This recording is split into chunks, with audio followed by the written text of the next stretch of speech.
How much do you know about the story of Ardnacrusha? I'm talking about the hydroelectric power station on the River Shannon in County Clare. It was constructed 100 years ago and was well ahead of its time, harnessing renewable energy to supply almost all of Ireland's electricity needs at the time. Not bad for a country that had only just achieved independence.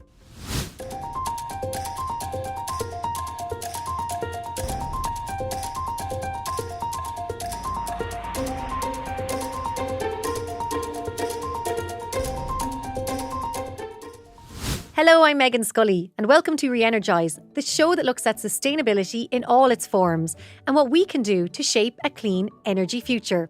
What I love about the Ardnacrusha story is it's kind of it's a huge building, but it's a testament to what we can do, what we have done and what we could do, and if you roll the clock back 100 years, right, Ireland was very different, a very poor country. Of course, electricity wasn't anything substantial around the place. And most of our energy at that time actually came from things like peat, a natural resource. We used to import a bit of coal, so really reliant on fossil fuels. And the government at the time then just realised that, hey, you know what, we've got this wonderful natural resource in our rivers. Why don't we try and harness that and maybe capture some of that? And at the time, they looked around the world and Siemens were doing interesting things with hydroelectricity and the plan, it's a long story, but the plan to put a dam on the Shannon, and in its day, it produced almost 100% of Ireland's electricity needs, which is remarkable, and it was a huge, brave project. This is Dr. Paul Deane. He's a senior lecturer in clean energy futures at University College Cork, and he's fascinated with the history of Ardnacrusha and the relevance it has today. A century ago, we were looking to a renewable energy source to replace fossil fuels and improve energy security and sustainability. And, well, here we are again. The thing that's ironic now, if you roll the clock forward 100 years, right? We're kind of back now to being heavily reliant on fossil fuels.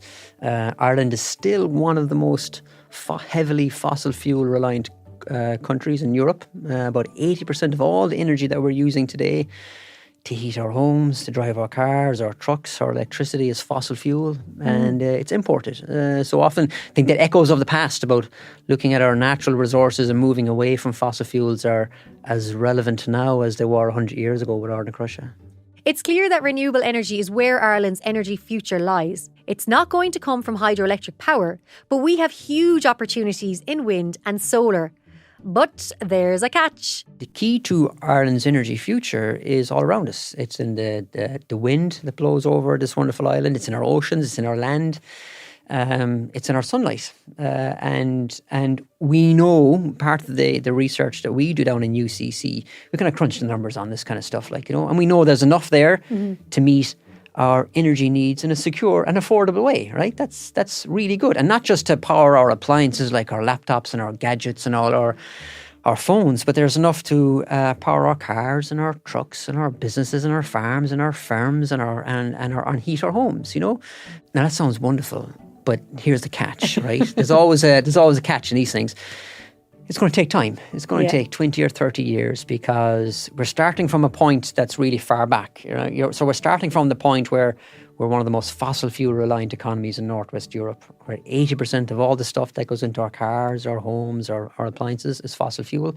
So changing that takes time. But again, when you look back to Ardnacrusha, they knew it was going to take time. They knew this wasn't a short, sharp project. It was an idea that invested in a future. There's no doubt that we need to speed up the transition to renewable energy. But Paul sees the spirit of what was achieved in Ardnacrusha all those years ago in so many of the renewable energy projects happening around the country. But he doesn't want to get excited because, as he says, he'd prefer energy to be boring and forgettable. Really, you want the future of energy to be boring, right? Because you want people to forget about it, right? You want to get up in the morning and just not care about your electricity bill. You want to hop into a car, get into a box and it moves.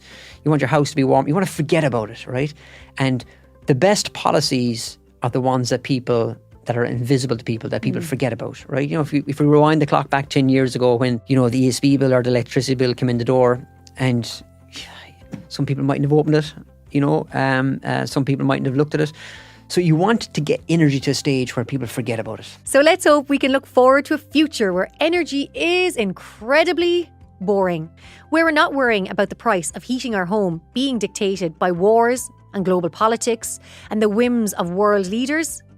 It's not going to happen overnight, and we're going to have to think big. But we've done it before, and there's no reason why we can't do it again. There's plenty more to this topic, so if you want all of Paul's insights and the full story of energy in Ireland, you'll have to listen to our accompanying podcast series, Energise, which is out now on all podcast players.